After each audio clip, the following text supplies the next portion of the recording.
বিসমিল্লাহির রহমানির রহিম। আসসালামু আলাইকুম ও রহমতুল্লাহ। প্রিয় পিসফুল ইসলাম চ্যানেলের সম্মানিত দর্শকবৃন্দ, আরও একটি গুরুত্বপূর্ণ ভিডিও নিয়ে আপনাদের সামনে হাজির হয়েছে। আজকের এই ভিডিওতে নারীরা যে দুটি প্রধান কারণে সবচেয়ে বেশি জাহান্নামী হবে সেই বিষয়টি তুলে ধরা হবে। তো কথা না বাড়িয়ে চলুন মূল ভিডিওতে চলে যাওয়া যাক। প্রিয় বন্ধুগণ, একটি হাদিসে এ সম্পর্কে বর্ণনা এসেছে এমন। আবদুল্লাহ ইবনে উমর রাদিয়াল্লাহু আনহু থেকে বর্ণিত, তিনি বলেছেন, রাসূল সাল্লাল্লাহু আলাইহি সাল্লাম বলেছেন, হে নারীগণ, তোমরা দান সদকা করো, বেশি বেশি করে আল্লাহ তাআলার কাছে ক্ষমা প্রার্থনা করো, কেননা আমি জাহান্নামে তোমাদের অধিক হারে দেখেছি। এ কথা শোনার পর উপস্থিত মহিলাদের মধ্যে একজন প্রশ্ন করল, ইয়া রাসূলুল্লাহ, আমাদের কেন এই অবস্থা? কেন জাহান্নামে আমরা বেশি সংখ্যায় যাব? রাসূল সাল্লাল্লাহু আলাইহি ওয়াসাল্লাম বলেন, তোমরা স্বামীর প্রতি বেশি অকৃতজ্ঞ ও অভিশাপ দাও বেশি, এ দুটি কারণে তোমরা বেশি জাহান্নামে যাবে।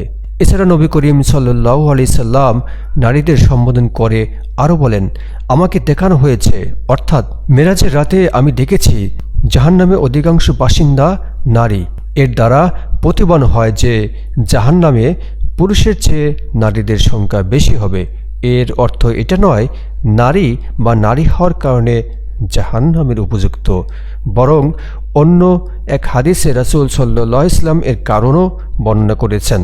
রাসূল সাল্লাল্লাহু আলাইহি ওয়াসাল্লাম মৌলিকভাবে এর দুটি কারণ বর্ণনা করেছেন। তা হলো, নারীদের মধ্যে দুটি মন্দ গুণ রয়েছে যা তাদেরকে জাহান্নামের দিকে নিয়ে যায়। যে নারী এ দুটি বিষয় থেকে বেঁচে থাকে সে দোজখ থেকে বেঁচে যাবে, আর যে নারী এ দুটি মন্দ কাজে জড়িয়ে যায় সে জাহান্নামের দিকে চলে যাবে। প্রথম কারণটি হলো, মেয়েরা বা নারীরা অভিশাপ বেশি দিয়ে থাকে, অর্থাৎ একে অপরের অভিশাপ দেওয়ার রেওয়াজ মেয়েদের মাঝে সবচেয়ে বেশি। সাধারণত কথায় কথায় বদ দেওয়া, অভিশাপ দেওয়া, কাউকে ভালো মন্দ বলা, এমন অপবাদ দেওয়া যাতে করে শরীরে আগুন লেগে যায়, হৃদয় আহত হয়, অন্যকে অস্থির করে দেয়, এসব কিছুতেই নারীরা বেশি জড়িত। রাসূল সাল্লাল্লাহু আলাইহি সাল্লাম বলেন, এমন এই গুণের কারণে মেয়েরা বেশি জাহান্নামী হবে।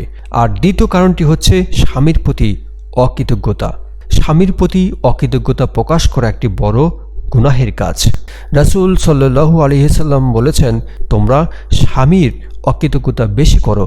সরল সহজ ভদ্র স্বামী তার জান মাল ও শ্রম ব্যয় করে তোমাদের সন্তুষ্ট করতে চায়, তবে তোমাদের মুখে কৃতজ্ঞতার বাণী পায় আসেই না, বরং মুখ দিয়ে অকৃতজ্ঞতার শব্দই বের হয়ে যায়। এ দুটি কারণে তোমরা জাহান্নামে বেশি যাবে।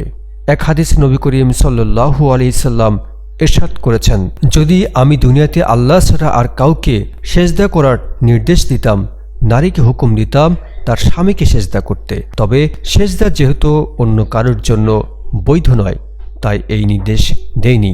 এই হাদিসটি বলার উদ্দেশ্য স্বামীর আনুগত্য করা এবং কৃতজ্ঞতা জ্ঞাপন করা স্ত্রীর আবশ্যকীয় করণীয় বিষয়ের অন্তর্ভুক্ত। যখন সে তার কৃতজ্ঞতা জ্ঞাপন করে, মূলত আল্লাহ তাআলার কৃতজ্ঞতা জ্ঞাপন করে, কারণ আল্লাহ তাআলার কাছে স্বামীর অকৃতজ্ঞতা এতটাই অপছন্দনীয়, তিনি নারীদেরকে বলে দিয়েছেন, এ কারণে তোমরা জাহান্নামে যাবে।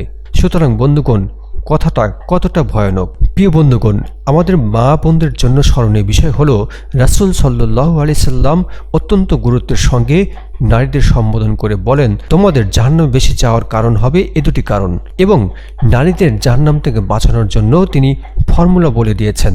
তা হলো, অভিশাপ ও অপবাদ আরোপ করো না এবং স্বামীর প্রতি অকৃতজ্ঞতা জ্ঞাপন করো না। আল্লাহ সুবহানাহু ওয়া তাআলা আমাদের প্রত্যেক মা বোনদেরকে সহি বুঝদান করুন এবং উক্ত আমলটি আমাদের মা বোনদের করার তৌফিক দান করুন। আমিন।